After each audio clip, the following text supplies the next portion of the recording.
Assalamu alaikum, I'm Aisha and you're watching Samaa News. Here are today's headlines.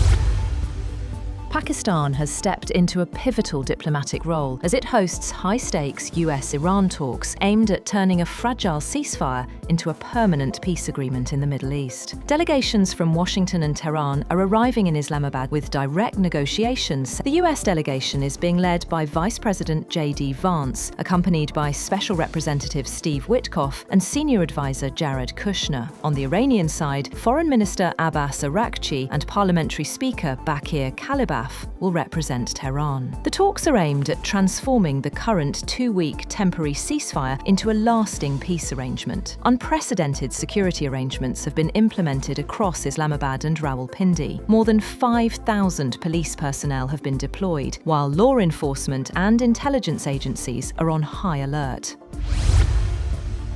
The White House has confirmed that President Donald Trump is dispatching a high-level negotiating team to Pakistan, led by Vice President JD Vance, for talks with Iran. Press Secretary Caroline Leavitt said the first round of negotiations will take place on Saturday. US Envoy Steve Witkoff and Senior Advisor Jared Kushner are also part of the delegation as diplomatic efforts gather pace. Meanwhile, Vice President Vance says a deal to end the conflict is possible if Iran negotiates in good faith. Speaking during a visit to Hungary, he said President Trump has directed the negotiating team to work toward an agreement.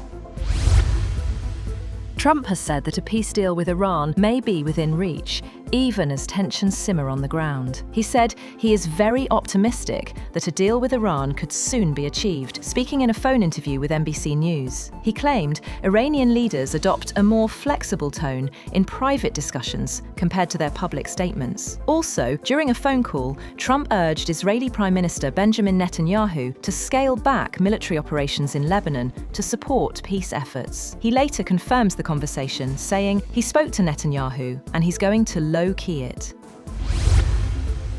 British Prime Minister Keir Starmer has said that he discussed military capabilities and the logistics of moving vessels through the Strait of Hormuz when he spoke to US President Donald Trump a day earlier. He said during his visit to the Gulf that they'd been pulling together a coalition of countries working on a political, diplomatic plan. Asked if he raised US threats of withdrawing from NATO with Trump, Starmer did not answer directly, but said the alliance was in both the US and Europe's interests.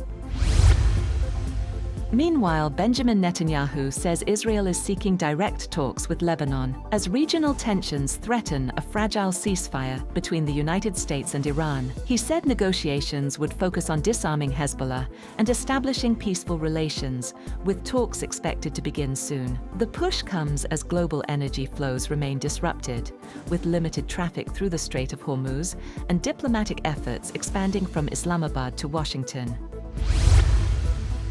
Russian President Vladimir Putin has announced a 32-hour ceasefire over a two-day period for Orthodox Easter, and his Ukrainian counterpart, Volodymyr Zelensky, said Kiev would abide by the measure. The ceasefire for Orthodox Easter celebrations on Sunday coincides with a pause in US-led efforts to clinch a settlement to the four-year-old conflict amid hostilities in Iran and the broader Middle East. The Kremlin said the Easter ceasefire would be in effect from Saturday at 4 p.m. to midnight on Sunday evening. The Kremlin announcement said it proceeded on the basis that the Ukrainian side will follow the example of the Russian Federation.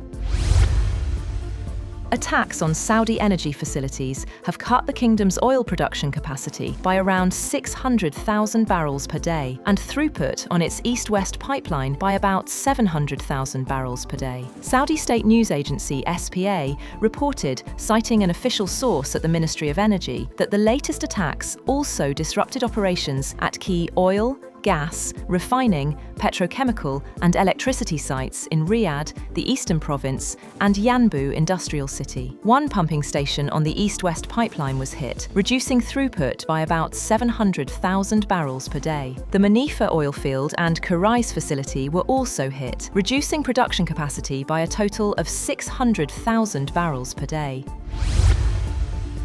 And US First Lady Melania Trump has denied that she had any relationship with Jeffrey Epstein and said she was not one of his victims, thrusting the Epstein matter back into the spotlight after her husband had sought to put it behind him. She denied online speculation that the disgraced financier and sex offender had introduced her to Donald Trump, saying she had met her husband at a New York City party in 1998, 2 years before crossing paths with Epstein at another event she attended with Trump. She also urged Congress to hold public hearings for Epstein victims to tell their stories under oath. That's all for now. For more updates, visit www.samaa.tv. Thank you for watching Samaa News.